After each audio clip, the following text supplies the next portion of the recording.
చీకటి పొరలు చీల్చుకొని సూర్యుడు ఉదయించేలోపు భారత ఆర్మీ ఉగ్రమూకలపై విరుచుకుపడింది. ఏకంగా 100కు పైగా ఉగ్రవాదులు హతమైనట్టుగా తెలుస్తోంది. భారత్లో ఉండే ఉగ్ర శిబిరాలను లక్ష్యంగా చేసుకొని టార్గెట్ను ఛేదించింది ఇండియన్ ఆర్మీ. దీనిపై యావత్ దేశం కూడా హర్షాతిరేకాలు వ్యక్తం చేస్తూ ఉన్నారు. ఇక 2019లో బాలాకోట్లో దాడి తర్వాత భారత్ మెరుపు దాడుల్లో ఉగ్రవాద స్థావరాలు ఒక్కొక్కటిగా ధ్వంసమవుతూ వస్తున్నాయి. బహువలాపూర్, కోట్లీ, ముజఫరాబాద్ పై క్షిపణులతో భారత ఆర్మీ విరుచుకుపడింది. ఇక బహువలాపూర్లో 30 మంది ఉగ్రవాదులు హతమైనట్లుగా కూడా తాజా సమాచారం అందుతుంది. ఉగ్రవాద స్థావరాలే లక్ష్యంగా ఆపరేషన్ సింధూర్ చేపట్టింది ఇండియన్ ఆర్మీ. మొత్తం 9 ప్రాంతాలను టార్గెట్ చేసి కొట్టింది ఇండియన్ ఆర్మీ. పాక్లోని 4 స్థావరాలపై ఆర్మీ దాడులు చేసినట్టుగా తెలిసింది. పాక్ ఆక్రమిత కశ్మీర్లో 5 లక్ష్యాలను ఇండియన్ ఆర్మీ టార్గెట్గా పెట్టుకుంది. ముజఫరాబాద్, కోట్లీ, బజంగర్పూర్, మారిడ్కేలో దాడులు చేసినట్టుగా తెలిసింది. ముజఫరాబాద్, కోట్లీ, బజంజర్, గాల్పూర్, మారిడ్కేలో ఉగ్రవాదులు భారీగా హతమైనట్టు తెలుస్తుంది. త్రివిధ దళాల సమన్వయంతో ఆపరేషన్ సింధూర్ను చేపట్టారు. ఇక బారాముల్లా, కుప్వారా, గురెజ్లో విద్యా సంస్థలను ఈరోజు తాత్కాలికంగా బంద్ చేశారు. త్రివిధ దళాల అధికారులకు రాజ్నాథ్ సింగ్ ఫోన్ చేశారు. ఆపరేషన్ సింధూర్ విజయవంతంపై వారిని అభినందించినట్లుగా తాజా సమాచారం అందుతుంది. త్రివిధ దళాల అధికారులతో రాజ్నాథ్ సింగ్ మాట్లాడారు. ఈ విజయాన్ని యావత్ దేశం హర్షాతిరేకాలు వ్యక్తం చేస్తున్న పరిస్థితిని చెప్పారు. ఇక పరిస్థితులపై ఎప్పటికప్పుడు ఇండియన్ ఆర్మీతో పాటు రక్షణ శాఖ కూడా సమీక్షిస్తోంది. ఇక భారత్ అయితే మెరుపు దాడులు చేసింది. లాహోర్, సియాల్కోట ఎయిర్పోర్టులను పాకిస్తాన్ మూసివేసుకుంది. ఇస్లామాబాద్, రావల్పిండిలో మెడికల్ ఎమర్జెన్సీని ప్రకటించారు. వైద్య సిబ్బందికి సెలవులను కూడా పాక్ అధికారులు రద్దు చేసినట్టుగా తాజా సమాచారం అందుతుంది. ఇక పాక్ పంజాబ్లో విద్యా సంస్థలను మూసివేయాలని కూడా అక్కడ ఆదేశాలు జారీ చేసినట్టుగా తెలుస్తుంది. సో ఏది ఏమైనా ఉగ్రమూకలపై భారత్ ఆర్మీ దాడులను యావత్ ప్రపంచం కూడా సమర్థిస్తోంది. ఉగ్రమూకలను టార్గెట్గా చేసుకుని యుఎన్ఓ నిషేధించిన ఏవైతే ఉగ్ర సంస్థలు ఉన్నాయో ఆ ఉగ్ర సంస్థలను భారత ఆర్మీ టార్గెట్గా చేసుకుని లక్ష్యాన్ని ఛేదించడంపై ప్రపంచవ్యాప్తంగా కూడా ప్రశంసలు అందుతున్నాయి. మెరుపు దాడులు నిర్వహించింది ఇండియన్ ఆర్మీ. తమ దేశ పౌరులపై దాడులకు తెగబడితే ఎలా తెగించాలో, ఎలా బుద్ధి చెప్పాలో ఉగ్రమూకలకు చేసి చూపించింది ఇండియన్ ఆర్మీ. మొత్తంగా ఉగ్రవాద స్థావరాల లక్ష్యంగా జరిగిన దాడులు సక్సెస్ అయినట్టుగా తెలుస్తుంది. ఆపరేషన్ సింధూర్ విజయవంతమైందని కొద్దిసేపటి క్రితమే రాజ్నాథ్ సింగ్ ప్రకటించారు. ఈ ఆపరేషన్లో పాల్గొన్న వారందరికీ కూడా యావత్ దేశ ప్రజల తరపున అభినందనలు తెలిపారు. ఇక మొత్తంగా ఆపరేషన్ సింధూర్ అయితే కొనసాగుతూనే ఉంటుందని కూడా తెలుస్తుంది. మరి కాసేపట్లోనే ఆర్మీ మీడియాతో సమావేశం కానుంది. ప్రధాని కూడా ఒక ఉన్నత స్థాయి సమీక్షను నిర్వహించబోతున్నారు. తర్వాత జరిగే పరిణామాలు ఎలా ఉంటాయి, ఆ పరిణామాలను ఎలా ఎదుర్కోవాలన్న దానిపై సుదీర్ఘ సమీక్షా సమావేశాలు కూడా జరిగే అవకాశం ఉన్నట్టుగా తెలుస్తుంది. మొత్తంగా భారత దళాలు చేపట్టిన ఆపరేషన్ సింధూర్ ఎఫెక్ట్ అయితే కనపడుతుంది. చీకటి పొరలను చీల్చుకొని సూర్యుడు పొద్దుపొడిచే కొద్దీ మెల్లగా బాహ్య ప్రపంచానికి ఓ విషయాన్ని తెలిపింది ఇండియన్ ఆర్మీ. ఇప్పటి వరకు 100 మందికి పైగా ఉగ్రవాదులు మృతి చెందినట్టయితే వార్తలు వెలువడుతున్నాయి. బహులాపూర్లో జైషే మహమ్మద్, మరిద్కే, లష్కర్ ఎ తోయిబా క్యాంపుల్లో అత్యధిక మంది ఉగ్రవాదులు చనిపోయినట్లుగా కూడా సమాచారం అందుతుంది. దీని పట్ల యావత్ ప్రపంచం కూడా హర్షాతిరేకాలు వ్యక్తం చేస్తుంది. ఇండియన్ ఆర్మీ తన సత్తాను చాటింది. టార్గెట్ను ఖచ్చితంగా ఛేదించింది. అక్కడ ప్రజలకు ఎటువంటి ఇబ్బంది లేకుండా ఉగ్రవాద శిబిరాలపై మాత్రమే దాడులు చేసినట్టు ఇండియన్ ఆర్మీ ప్రకటించడం విశేషం. ఇక ఈ 2 చోట్ల ఒక్కో క్యాంపులో 25 నుంచి 30 మంది మృతులు ఉన్నట్లుగా ప్రస్తుతానికి సమాచారం అందుతుంది. వీటిలో మర్కజ్లో మదర్సా అత్యంత కీలకమైనదని కూడా తెలుస్తోంది. దీన్ని లష్కర్ ఎ తోయిబా ప్రధాన కార్యాలయంగా వాడుతున్నట్లుగా కూడా తాజా సమాచారం. ఇక బహుల్పూర్లోని ఉస్మాన్ ఓ అలీ క్యాంప్ జైషే ఉగ్రవాద సంస్థకు అత్యంత కీలకమైంది. ఇది 18 ఎకరాల్లో విస్తరించి ఉన్నట్లుగా తెలుస్తుంది. వాస్తవానికి దీన్ని 2019లోనే భారత్ లక్ష్యంగా చేసుకోవాలనుకుంది, కానీ నాడు చివరిలో వదిలేసింది. ఈసారి మాత్రం దాన్ని పూర్తిగా నేలమట్టం చేసినట్టుగా కూడా తాజా సమాచారం అందుతుంది. ఇక ఇప్పటి వరకు 9 స్థావరాల్లో 100 మంది వరకు ఉగ్రవాదులు మరణించినట్టుగా సమాచారం అందుతుంది. భారత ఇంటెలిజెన్స్ వర్గాలు పాక్కు జరిగిన నష్టాన్ని జాగ్రత్తగా అంచనా వేస్తున్నాయి.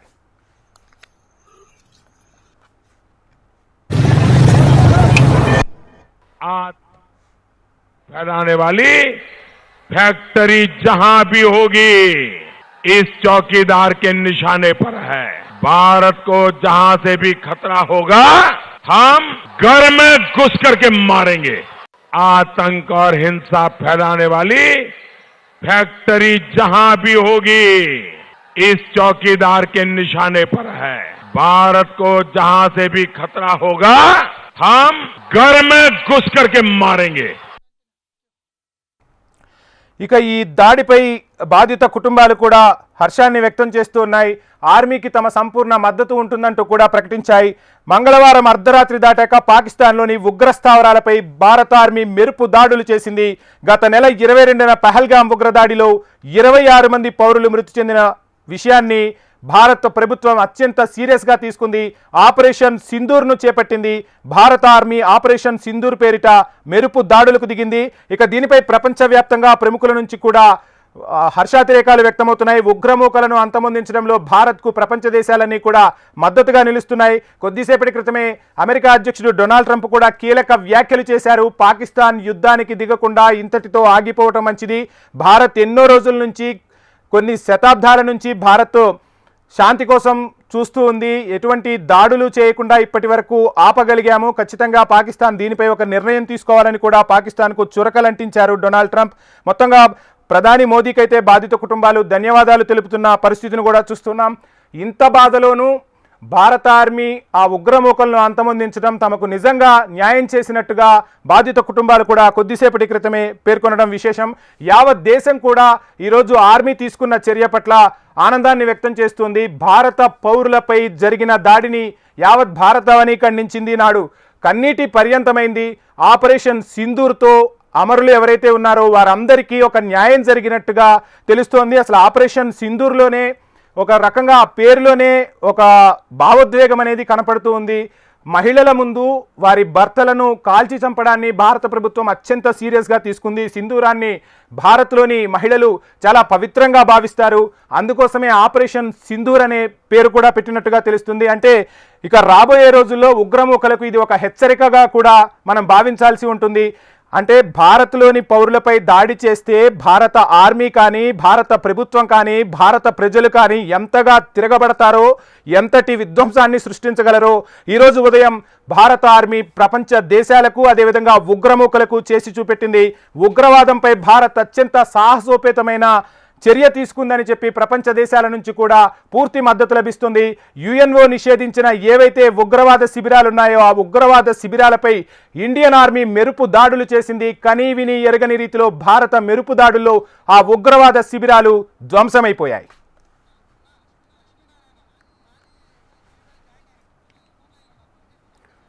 ఇక ఆపరేషన్ సింధూర్కు సంబంధించి లేటెస్ట్ అప్డేట్స్ మనతో షేర్ చేసుకునేందుకు సిబిఐ మాజీ జేడీ లక్ష్మీనారాయణ గారు సిద్ధంగా ఉన్నారు. వారిని అడిగి మరిన్ని విషయాలు తెలుసుకుందాం. లక్ష్మీనారాయణ గారు నమస్కారం అండి. ఇక మొత్తంగా ఆపరేషన్ సింధూర్తో ప్రపంచవ్యాప్తంగా ఇండియన్ ఆర్మీపై ప్రశంసల జల్లు కురుస్తుంది. భారత మెరుపు దాడులతో ఉగ్రమూకలు చెల్లాచెదిరైపోయాయి.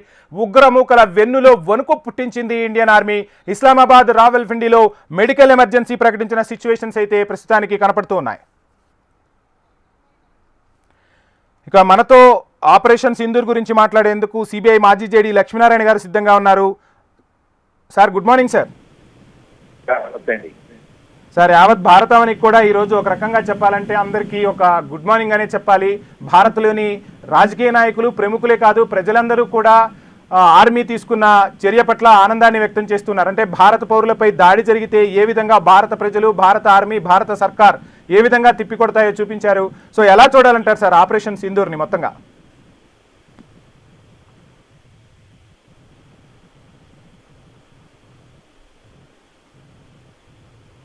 లక్ష్మీనారాయణ గారు ఇప్పుడు కూడా ఉగ్రవాదులు ఎవరైతే ఉన్నారో వారి మీద మేము చర్యలు తీసుకుంటామని వారు స్పష్టంగా చెప్పారు. అంటే ఈ టైం ఏదైతే పట్టిందో అక్కడ ఉగ్రవాద స్థావరాలను గుర్తించడానికి, ఆ తర్వాత పర్ఫెక్ట్ ఇన్ఫర్మేషన్ తీసుకోవడానికి, ఆ తర్వాత ఆపరేషన్స్ ఎలా ప్లాన్ చేయడానికి అని ఉపయోగిస్తుంది. అక్కడికి వెళ్ళి స్ట్రైక్స్ చేయడం జరిగింది. దీన్ని ప్లానింగ్ అంటాం. తర్వాత ముఖ్యంగా ఏంటంటే ఈ ప్లానింగ్ లో మనం ఏవైతే స్థావరాలను మనం స్ట్రైక్ చేశామో అవన్నీ కూడా ఉగ్రవాద స్థావరాలు. అందులో వాళ్ళంతా కూడా కాబట్టి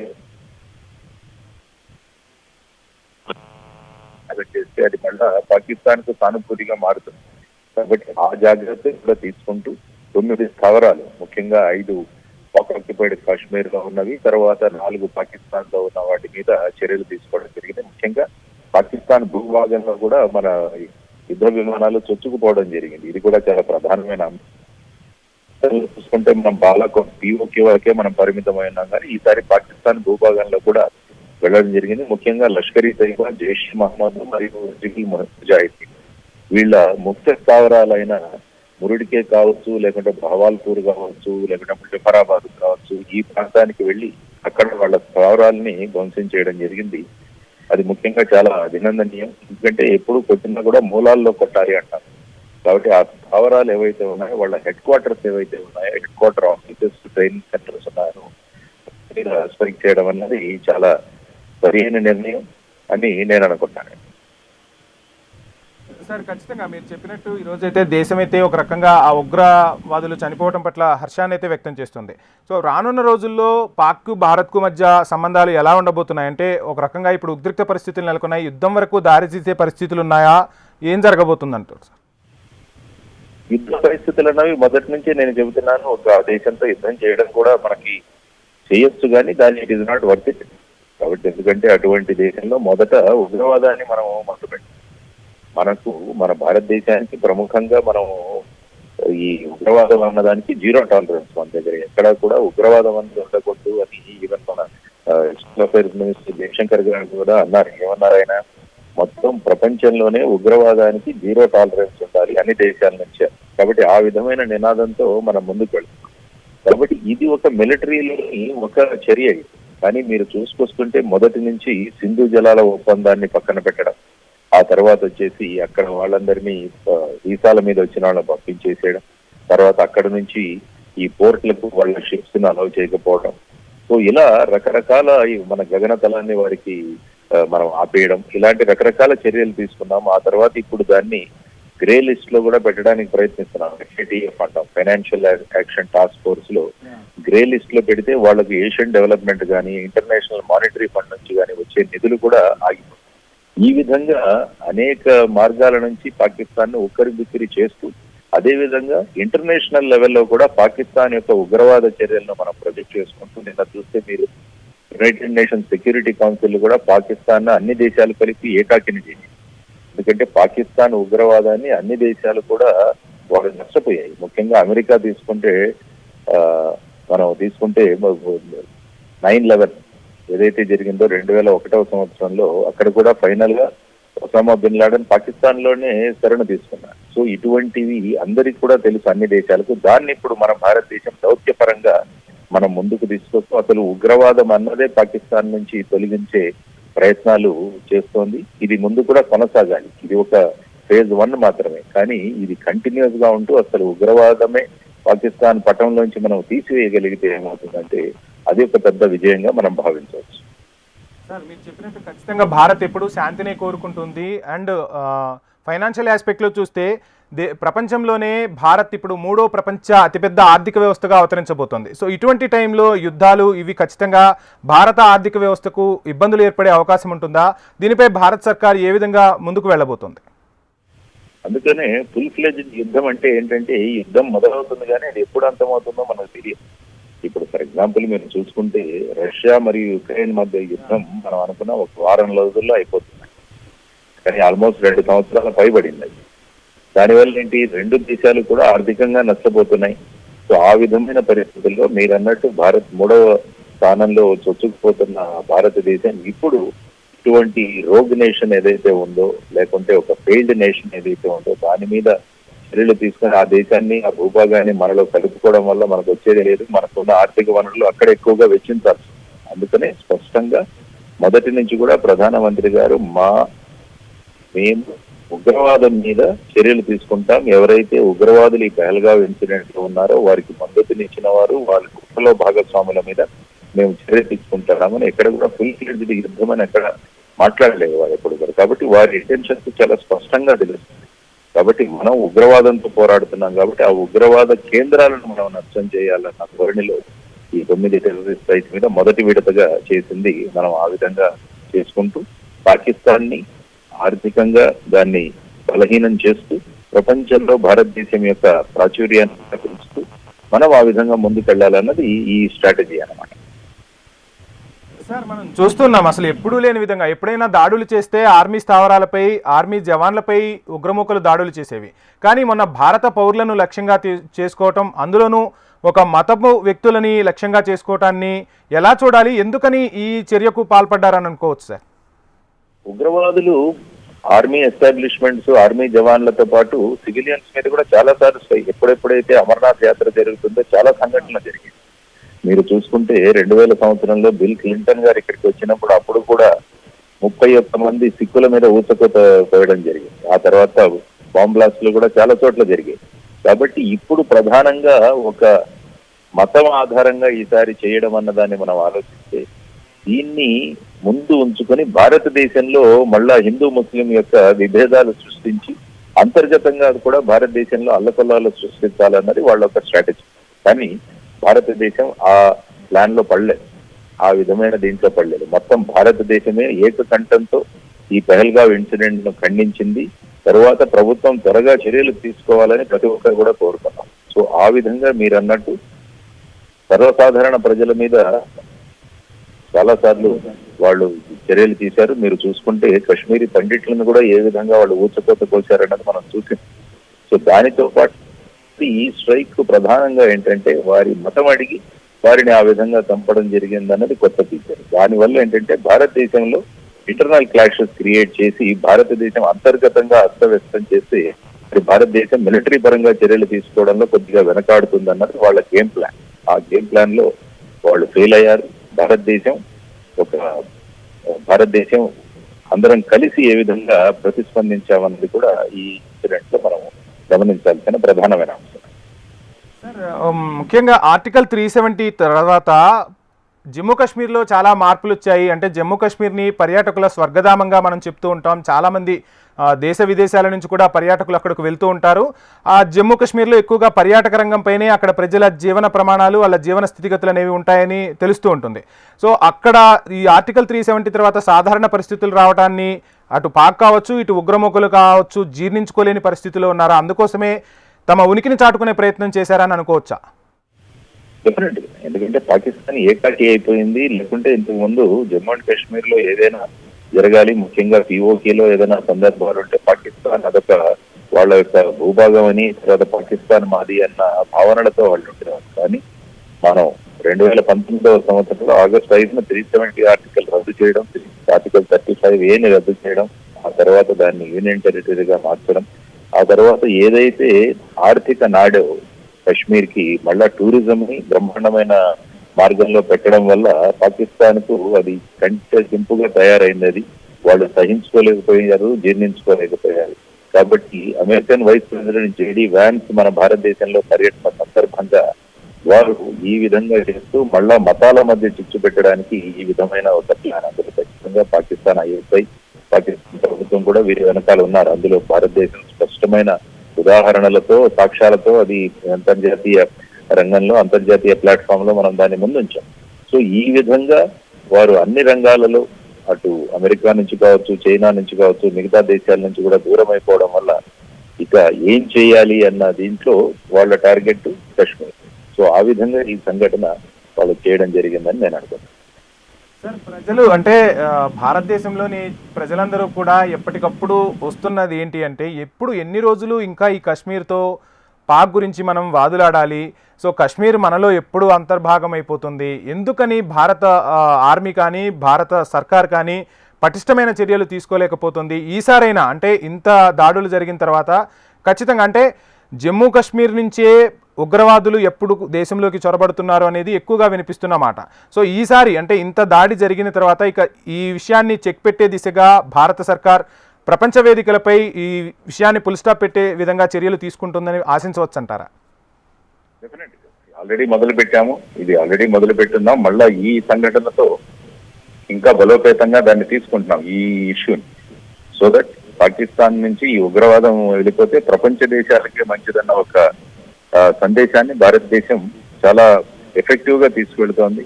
కాబట్టి త్వరలో మనకేంటంటే పాకిస్తాన్ నుంచి ఉగ్రవాదం వెళ్ళిపోతే ఆ దేశాన్ని వాళ్ళు నడుచుకొని, అందులో ఏమీ మనకు ఇబ్బంది లేదు. యాక్చువల్ గా పిఓకే అన్నది మన భూభాగమే, అందులో దేర్ ఇస్ నో డౌట్.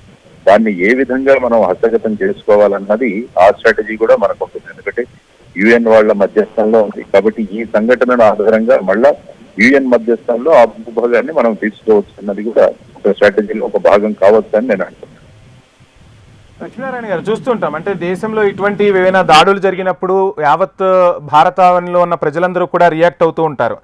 ఇటువంటి టైంలోనే కాకుండా నార్మల్ టైంలో కూడా ఇటు ఉగ్రవాద సంస్థలు కావచ్చు, అనేక అసాంఘిక కార్యక్రమాలకు పాల్పడేవారు ఉంటారు. సో వీళ్ళని ఐడెంటిఫై చేయటం ఎలా, సమాజంలో ఒక పౌరుడిగా మన బాధ్యత ఎంతవరకు ఉంటుంది సార్? సమాజంలో ఏంటంటే మన బాధ్యతలు అన్నది మన చుట్టుపక్కల ఏం జరుగుతుంది అన్నది ఒక అవగాహన. ఎవరైనా అనుమానాస్పదలు ఉంటే వారిని సమాచారం సంబంధిత పోలీసులకు కానీ ఇంటెలిజెన్స్ విభాగాలకు కానీ అందించడం, ఇవన్నీ కూడా చేయాలి. అందుకని ప్రజలను కూడా అప్రమత్తం చేయాల్సిన బాధ్యత ప్రభుత్వం మీద. ప్రభుత్వం ఏదైనా విషయం, ప్రజలు ఏదైనా విషయం వస్తే దాన్ని అందిపుచ్చుకొని ప్రభుత్వాలు ముందుకు వెళ్ళగలగాలి. ఎందుకంటే ప్రజల దగ్గర చాలా సమాచారం ఉంటుంది, కానీ ఆ సమాచారాన్ని తీసుకుని దాని మీద వర్కౌట్ చేయగలిగే బాధ్యత ప్రభుత్వాల మీద ఉంది. కాబట్టి ఆ విధంగా మన సెక్యూరిటీ ఫోర్సెస్ కానీ ముఖ్యంగా పోలీసు, ఇంటెలిజెన్స్ వాళ్ళని కూడా మనం ఓరియంట్ చేయాల్సి ఉంటుంది. ఆ విధంగా ప్రజల దగ్గర ఉన్న సమాచారం, ముఖ్యంగా ఇక్కడ స్లీపర్ సెల్స్ ఏవైతే ఉన్నాయో, ఆ తర్వాత వాళ్ళకి మద్దతు ప్రకటించే వాళ్ళు ఎవరైతే ఉన్నారో వీళ్ళందరినీ ఐడెంటిఫై చేసి వాళ్ళ మీద చర్యలు తీసుకోవాల్సిన అవసరం కూడా. కాబట్టి ఇది ఈ స్ట్రైక్స్ తో ఆగిపోయింది అనుకోకుండా ఇది ఒక లాంగ్ టర్మ్ వార్గా మనం తీసుకువెళ్ళగలిగితే అసలు ఉగ్రవాదాన్ని పాకిస్తాన్ పట్టణంలోంచి మనం తీసేసే ఒక దేశంగా మనం కూడా ముందుకు వెళ్తామన్నది మనం నేర్చుకోవాల్సిన అవసరం. సరే అండి, ఈరోజు మాక్ డ్రిల్ గురించి కూడా ఒక వైపు చర్చ జరుగుతోంది. అసలు ఎప్పుడో 1971లో మాక్ డ్రిల్ నిర్వహించారు. మరలా ఇన్ని రోజులకు అసలు మాక్ డ్రిల్ నిర్వహించుకోవాల్సిన అవసరం ఎందుకు వస్తుంది? అంటే మీరు చెప్పిన దాని ప్రకారం ఇప్పుడైతే భారత్ యుద్ధానికి వెళ్ళదు. ఖచ్చితంగా యుద్ధం అంటే ఆయుధాలతోనే పోరాటం కాదు, ఆర్థిక వనరులను దెబ్బతీయటం, అవతలి దేశాన్ని దారిలోకి తెచ్చుకోవటం ఒత్తిడితో అనేది కూడా ఒక యుద్ధంగానే మీరు చెప్పిన దాన్ని బట్టి అర్థమవుతుంది. సో మొత్తంగా ఈ మాక్ డ్రిల్ ఎందుకు నిర్వహిస్తున్నారంటే ఏం చెప్తారు సార్? మాక్ డ్రిల్ అయితే ప్రజలను అప్రమత్తంగా ఉంచడానికి. ఎందుకంటే ఎదుటి వాళ్ళు ఏ విధంగా మన స్ట్రైక్స్ కి రియాక్ట్ అవుతారో మనకు తెలియదు. ఎందుకంటే అదొక రోగ్ నేషన్, అదొక ఫెయిల్డ్ నేషన్. వాళ్ళు ఏ నిర్ణయాలు తీసుకుంటారో మనకు తెలియదు. కాబట్టి ప్రజలను అప్రమత్తంగా ఉంటూ వాళ్ళ రక్షణ వాళ్ళు ఏ విధంగా చూసుకోవాలి అన్నది మనం ప్రజలకు పరిచయం చేయాలి. యాక్చువల్గా ఇది కాదు, ప్రతి సంవత్సరం కూడా ఈ ఎక్సర్సైజ్ జరగాలి. ఎందుకంటే ప్రజలు అప్రమత్తంగా ఉండాలన్నది ప్రధానమైనది. కాబట్టి 1971 తర్వాత ఆ విధమైన యుద్ధ వాతావరణం ఉంది. కాబట్టి ప్రజలను కూడా అప్రమత్తం చేద్దాం. వాళ్ళలో ఈ సెక్యూరిటీ పరంగా కొన్ని విషయాలు వాళ్ళకు తెలియాలి. ఏ విధంగా నష్టాన్ని తగ్గించుకోవాలి, ప్రాణ నష్టాన్ని తగ్గించాలి, ఆ తర్వాత ఏ విధంగా పక్క వాళ్లకు మనం సహాయం చేయాలి, ఇవన్నీ కూడా ఇందులో నేర్పుతారు మనందరికీ. ఆ విధమైన డ్రిల్స్ 259 ఈ జిల్లాలు ఏవైతే ఉన్నాయో వాటిలో వీటిని వారు మొదలు పెట్టబోతున్నారు. ఇది ఒక పాఠ్యాంశంలో కూడా ఒక పాఠ్యాంశం అవ్వాలి మనకి. ఆ విధంగా చేసుకుంటూ స్కూల్స్ లో, కాలేజెస్ లో గనక ఇది ఒక పాఠ్యాంశంగా మనం నేర్పించగలిగితే అదొక జీవన చర్యలో ఒక భాగం అవుతుంది. అది మనం చేయాల్సిన సవరణ. సార్, ఫైనల్ గా ఒకవైపు పాకిస్తాన్ ఉగ్రముఖులతో మాకు ఎటువంటి సంబంధం లేదంటూనే ఎల్ఓసి దగ్గర దాడులకు దిగుతుంది. ప్రపంచం మొత్తానికి కూడా తెలుసు ఏ ఉగ్రవాదాన్ని అయితే పాకిస్తాన్ పెంచి పోషించిందో ఇప్పుడు ఆ ఉగ్రభూతానికి పాకిస్తానే ముందుగా సర్వనాశనం అయిపోతుంది. సో ఎలా చూడాలి సార్? అంటే ఒకవైపు ఉగ్రవాదులతో సంబంధం లేదంటూనే ఇండియన్ ఆర్మీపై కాల్పులు తెగబడుతున్నారు. ఎల్ఓసి దగ్గర కూడా ఎప్పటికప్పుడు కాల్పుల విరమణ ఒప్పందానికి తూట్లు పొడుస్తుంది పాకిస్తాన్. దీన్ని భారత్ ఏ విధంగా తిప్పికొట్టబోతోంది? పాకిస్తాన్ ఎప్పుడు కూడా ఏ విధమైన చర్య జరిగినా మాకు సంబంధం లేదని మొదట్లో అంటారు. ఇంక్లూడింగ్ ముంబై అటాక్స్ కావచ్చు, పఠాన్కోట్ కావచ్చు, వీటన్నిటిలో కూడా పాకిస్తాన్ యొక్క ఇన్వెస్టిగేటింగ్ ఏజెన్సీస్ ను కూడా మనం ఇన్వాల్వ్ చేస్తాం. ఆ రెండు సంఘటనలు పాకిస్తాన్ కు స్పష్టమైన సాక్ష్యం కూడా ఇవ్వడం జరిగింది. కానీ పాకిస్తాన్ ఎప్పుడు కూడా మాకు సంబంధం లేదన్న ధోరణి ప్రకటిస్తుంటుంది. సో ఆ విధంగా మనం ప్రపంచ దేశాలలో పాకిస్తాన్ ని మనం ఎత్తి చూపించగలిగాం, వీళ్ళ ద్వారానే ఇది జరుగుతోంది అని. ఆ తర్వాత మీరు అన్నట్టు ముఖ్యంగా పాకిస్తాన్ అన్నది ఎప్పుడు కవ్వింపు చర్యలకు పాల్పడుతుంది. సో భారత్ ని ఏ విధంగా కవ్వించి వాళ్ళు దాడి చేసేలాగా చూసి మళ్ళా ప్రపంచంలో భారతదేశం ఈ విధంగా మా మీద అన్యాయం చేస్తుందన్న ఒక సింపతి కార్డు తీయడానికి వాళ్ళు ప్రయత్నిస్తుంటారు. అదే ఇప్పుడు ఎల్ఓసి దగ్గర కూడా ఆర్టిలరీ ఫైరింగ్ అది జరుగుతుందని టీవీలో చూస్తున్నాం. మన పౌరులు కూడా 7 మంది చనిపోయారని, తర్వాత 30 మంది గాయపడ్డారన్న సమాచారం కూడా వస్తుంది. కాబట్టి ఇవి జరుగుతుంటాయి.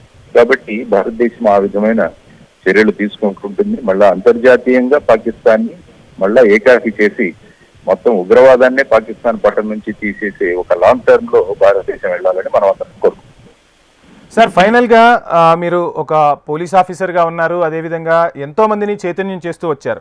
సార్ ఇటువంటి దాడులు జరిగినప్పుడు యువత, అదేవిధంగా భారతదేశంలోని పౌరులు, రాజకీయ పార్టీలు అన్నీ కూడా ఏకతాటిపైకి వస్తున్నాయి, స్పందిస్తూ ఉన్నాం. అసలు ఇటువంటి దాడులను ఇంటెలిజెన్స్తో పాటు మీరు చెప్పినట్టుగా పోలీసులతో పాటు ప్రజల భాగస్వామ్యం ఉన్నప్పుడే అక్కడ శాంతి అనేది వెల్లువిరుస్తూ ఉంటుంది, పౌరులు కూడా బాధ్యతగా తీసుకోవాలని చెప్తున్నారు. అసలు పౌరుల్లో ఏ విధమైన మార్పు ఇంకా రావాల్సిన అవసరం ఉందంటారు సార్? పౌరులు ముఖ్యంగా ఏంటంటే ఇల్లు మాది అనుకుంటున్నారు, కానీ వారు సమాజం, దేశం మాది అనుకోవాలి. అది చాలా ప్రధానమైన.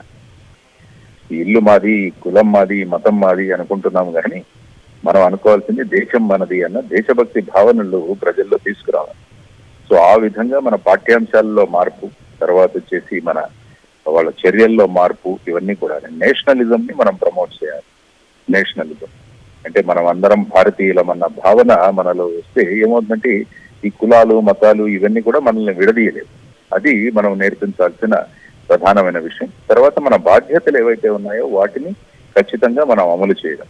మన దగ్గరికి వచ్చిన సమాచారాన్ని కానీ, ఏదైనా విషయం మనకు తెలిస్తే దాన్ని సంబంధితులకు చేరవేయడం కానీ, సమాజంలో సామరస్యం ఎలా ఉంటుందని అందరం కలిసి పనిచేయడం కానీ, తర్వాత సోషల్ సర్వీస్ ఏదైతే ఉంటుందో దానిలో ముఖ్యంగా పిల్లలను, సమాజాన్ని దాంట్లో మనం చురుగ్గా పాల్గొనడం, ఇటువంటి భావనలన్నీ తీసుకొస్తే ఏమవుతుందంటే ఒక నేషనలిజం అన్న కాన్సెప్ట్ మనలో పెరుగుతుంది. ఆ విధమైన భావాన్ని మనం పెంపొందించాలి. ఆ తర్వాత అనుమానం, ఇంతకుముందు చెప్పినట్టు నేను అనుమానాస్పద చర్యలు, అనుమానాస్పద వ్యక్తులు వీరెవరైనా వస్తే వారి గురించి తగిన వారికి సమాచారం అందజేస్తూ మన బాధ్యతలంటూ మనం నిర్వహించే విధంగా మన సమాజాన్ని రూపొందించాలన్నది నేను ఆలోచిస్తున్న విషయం. Thank you so much sir, me valuable టైంని మాతో షేర్ చేసుకున్నందుకు, అదేవిధంగా ఆర్మీకి సంబంధించి పౌరుల్లో బాధ్యతకు సంబంధించిన విలువైన సలహాలు, సూచనలు మీరు మాతో షేర్ చేసుకున్నందుకు మీకు హెచ్ఎం టీవీ తరపు నుంచి స్పెషల్ థ్యాంక్స్.